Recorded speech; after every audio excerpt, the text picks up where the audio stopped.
In this video, I'm going to show you what to do if Apple Pay double charge your card.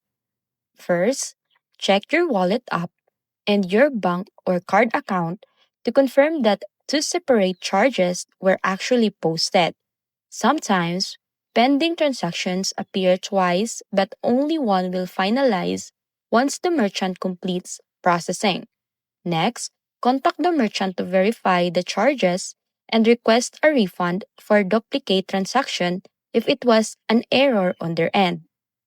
If the merchant confirm the double charge but cannot resolve it, contact your bank or card issuer to dispute the duplicate payment.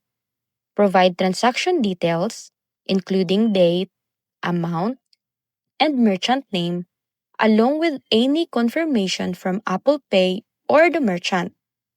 Following these steps usually ensures that any duplicate charges are corrected and your account is properly refunded. So that's it.